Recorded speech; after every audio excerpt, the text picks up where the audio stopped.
సామాజికవేత్త BC సంక్షేమ సంఘం రాష్ట్ర కార్యదర్శి డాక్టర్ చింతపల్లి శ్రీనివాస్ గౌడ్ దేవరకొండ పట్టణంలో జాతీయ బీసీ సంక్షేమ సంఘం ఆధ్వర్యంలో గత 4 సంవత్సరాలుగా పెండింగ్లో ఉన్న 1,500 కోట్ల స్కాలర్షిప్ ఫీజు రీయింబర్స్మెంట్ తక్షణమే విడుదల చేయాలని ఆర్డీఓ కార్యాలయం ముందు మహాధర్నా నిర్వహించారు. ఆర్డీఓ పి పద్మప్రియకు వినతిపత్రం అందజేశారు. ఈ సందర్భంగా సామాజికవేత్త బీసీ సంక్షేమ సంఘం రాష్ట్ర కార్యదర్శి డాక్టర్ చింతపల్లి శ్రీనివాస్ గౌడ్ మాట్లాడుతూ రాష్ట్ర వ్యాప్తంగా రాజ్యసభ సభ్యులు ఆర్ కృష్ణయ్య పిలుపు మేరకు పెండింగ్లో ఉన్న ఫీజు రీయింబర్స్మెంట్లను స్కాలర్షిప్లను తక్షణమే విడుదల చేయాలని, దీనివల్ల పేద విద్యార్థుల అయిన బీసీ, ఎస్సీ, ఎస్టీ, మైనార్టీ విద్యార్థులకు విద్యను దూరమైనటువంటి పరిస్థితి ఏర్పడుతుందన్నారు. ప్రభుత్వం విద్యార్థుల పట్ల వివక్షత, మొండి వైఖరి ప్రదర్శిస్తోంది.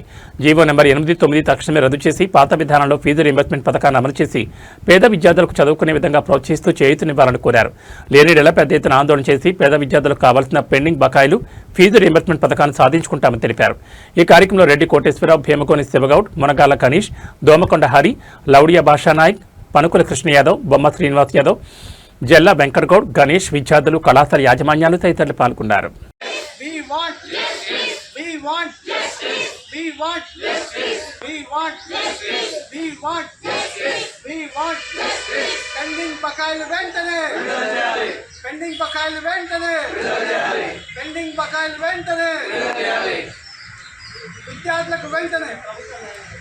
విద్యార్థులకు వెంటనే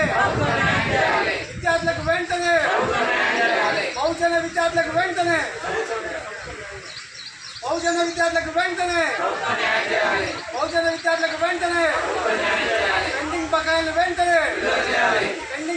వెంటనే స్కాలర్షిప్లు వెంటనే పెండింగ్ స్కాలర్షిప్లు వెంటనే ఫీజు రియంబర్స్మెంట్ వెంటనే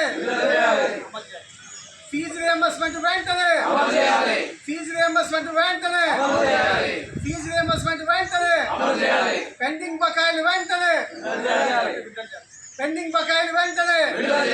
పెండింగ్ స్కాలర్షిప్లు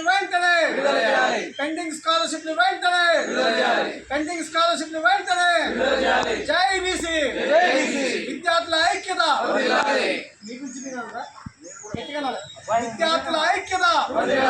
విద్యార్థుల ఐక్యత.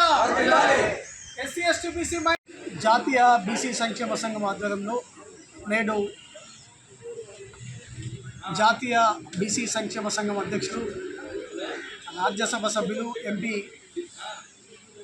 ఆర్ కృష్ణయ్య గారి పిలుపు మేరకు రాష్ట్ర వ్యాప్తంగా అన్ని జిల్లా కలెక్టరేట్ల ముందు, ఆర్డీఓ కార్యాలయాలు, ఎంఆర్ఓ కార్యాలయాలు, స్థానిక సంబంధితమైనటువంటి కార్యాలయాల ముందు గత 4 సంవత్సరాలుగా పెండింగ్లో ఉన్నటువంటి ఫీజు రీయింబర్స్మెంట్ కానీ, పెండింగ్ స్కాలర్షిప్లు కానీ తక్షణమే విడుదల చేయాలని ఈరోజు ధర్నా కార్యక్రమాలు నిర్వహించడం జరుగుతుంది.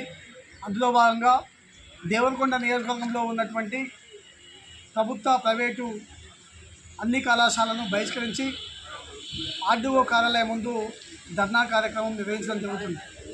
ముఖ్యంగా గత 4 సంవత్సరాలుగా పెండింగ్లో ఉన్నటువంటి 10,500 కోట్ల పెండింగ్ బకాయిలను తక్షణమే విడుదల చేయాలని ప్రభుత్వాన్ని డిమాండ్ చేస్తాం. అదేవిధంగా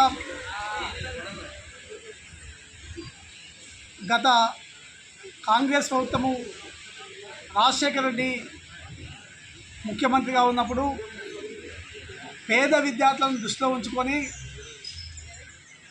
పేద విద్యార్థులు చదువుకుంటూనే చైతన్యమవుతారు, చదువుకుంటూనే భవిష్యత్తు ఉంటుంది, బీసీ, ఎస్సీ, ఎస్టీ, మైనార్టీ విద్యార్థులకు చదువుకోవడానికి, చేయూతనివ్వడానికి ఫీజు రీయింబర్స్ పథకాన్ని తీసుకొచ్చినటువంటి పరిస్థితి యావత్తు ప్రజానికానికి తెలిసినటువంటి విషయం.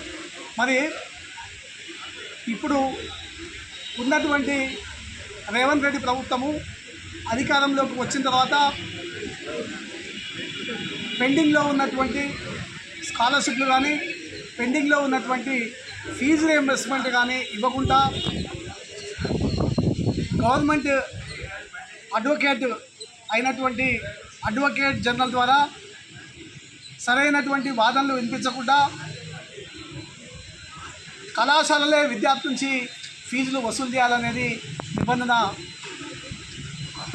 ఎందుకు వచ్చిందంటే ప్రభుత్వము సరైనటువంటి అడ్వకేట్ జనరల్ పెట్టకపోవడము, సరైనటువంటి వాదనలు వినిపించకపోవడం వల్లనే ఆ పరిస్థితి అలా పేద ప్రజలైనటువంటి ఎస్సీ ఎస్టీ బీసీ మైనార్టీ విద్యార్థులకు ఏర్పడింది.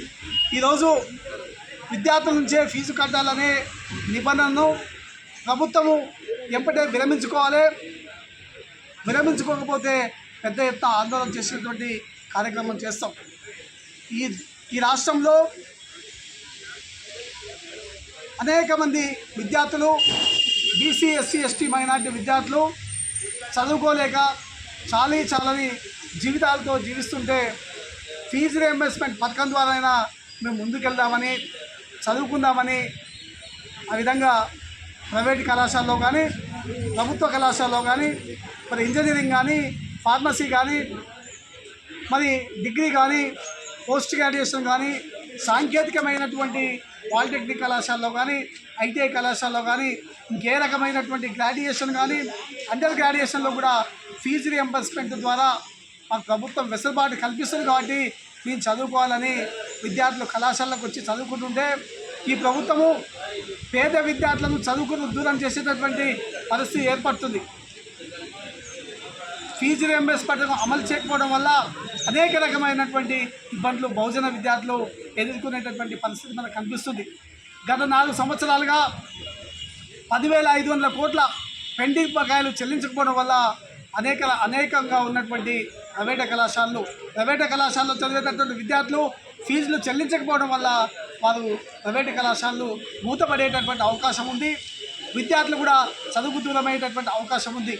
ఈ విధంగా కాదు అనే ఉద్దేశంతో ప్రభుత్వం ఫీజు రియంబర్స్మెంట్ పథకాన్ని నెమ్మదిగా ఎత్తివేయాలని, పేద ప్రజలను చదువుకు దూరం చేయాలని చేసేటటువంటి కుట్రలో భాగంగా ఇలా ప్రభుత్వానికి తెలియపరుస్తాం.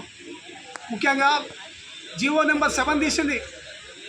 జీవో నెంబర్ 7 మీద అనేక ఉద్యమ సంఘాలు, బీసీ సంఘాలు కావచ్చు, బహుజన సంఘాలు కావచ్చు, విద్యార్థి సంఘాలు పోరాటం చేస్తే